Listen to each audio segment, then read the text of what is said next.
Never gets old. Oh, what an intro song. Welcome to TopstepTV, the ultimate power player. Peter Tuckman in the house. Peter, let's get right into it. 10-year rates, they keep Yep. creeping up, going up, up, up. They're closing on 4.2%. Last I checked, it was 4.17% in the 10-year yield. Is that what's kind of spooking these markets? We did see a buy. We saw some rallies off the open. Then we saw some aggressive selling. What are you guys saying over there in New York? You know what? The whole yield curve thing and all that stuff is really not my wheelhouse. All I know is that when it starts inching up, the market sells off a little bit. I'm not that friggin' smart, so I don't know that much about it. So I'm not even going to address it. What I'd like to say though is I think we're in that sort of we're tippy toeing through the next couple of days, trying to really kind of see what is the where's the cream gonna rise here? Is it going to be the election? Is it going to be a war in the Middle East? Is it going to be oil? Is it going to be the fact that there are 6 different Fed governors who are apparently going to be dropping little tidbits during the week, sort of like tickling our patootie here about what's happening with the with interest rates. So you know what? We're sort of at that crossroad. We had a great record close on Friday. It was a good option expiration volume, right? Obviously, we've got some earnings today, this week, and we've got some retail numbers are really good. So look, things are setting up for definitely a Santa Claus rally. I think today's sort of anemic.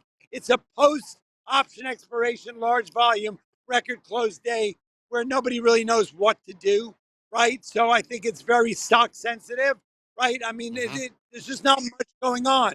But I think think about it, we're already in the, I mean, these months are going by so quickly, it's Crazy. ridiculous. I'm still in July 2023, and we're all, I mean, that's about where my brain's at. So I don't really get it how fast things are moving. So listen, we're in the 3rd week of October.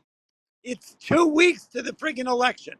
And I know I Yep. always tell you guys the election has no bearing on the market at all. My gut is this one is such a contentious experience. It's going to cause some kind of chaos no matter what. Think about it. The last time Trump ran, when he won at 3:30 in the morning, when they finally sort of, I don't know if they announced he had won or whatever, market was down 1,000 points. By the time we opened, we were up 1,000 points. So I don't think the market's directionality matters who wins. I think it's just going to be volatile. So will there be opportunity? Absolutely, to trade the market. You guys are trading futures, right? I mean, we at Wall Street Global trade Nice. technicals. We don't have it in which way the market's going to go. We don't really care. We love trends.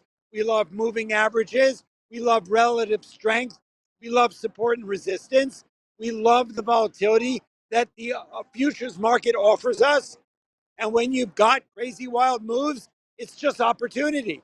So you guys are on there. You got a great platform, right? If you are, I'm hoping that what your audience is doing is learning the discipline of technical analysis. Whether you learn it from someone else or you learn it from us at Wall Street Global, technical analysis is really the only way to trade this market, right? If you're trading on earning, Agree. look, you've got stocks come out with great earnings, great guidance, and they go down $50.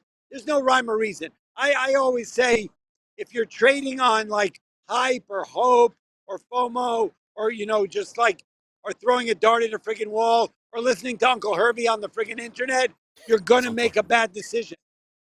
But we're watching, look, we're doing 80% of the trades we do at Wall Street Global are futures now because of you guys. Okay. And the way the ES and the NQ are trading technically is spectacular.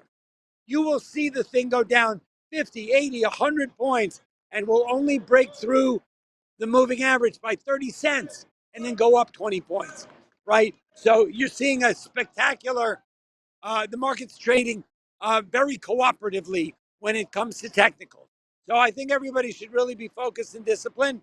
The next coming days are going to be, something's going to happen. My God, if I've learned anything over the 137 years I've been here, No, like, stop that. where's George Washington? Is my buddy. I was here for that inauguration. Where is he? Get He's out out of here here. somewhere. Hey, one last and he, question, Mr. Tuckman. Regarding the election, you brought the election. Do we have an idea what the market is pricing in terms of who could win, or is it still are we still a little too far out for that? What's the market pricing? Did we lose him, Mr. Peter Tuckman, outside New York Stock Exchange? If he's there, what a headshot! Look at that still shot. Oh well, we can go. We can wrap that up. It's Anyways, always that's just the one last question. It always always happens. I have to squeeze it in there, James. You know me. But yes, check them out at Wall Street Global Trading Academy. Partnered up with Topstep. We're very fortunate to have that partnership with him and David Green. David Green on with us on Wednesdays, group coaching and Power Hour as well.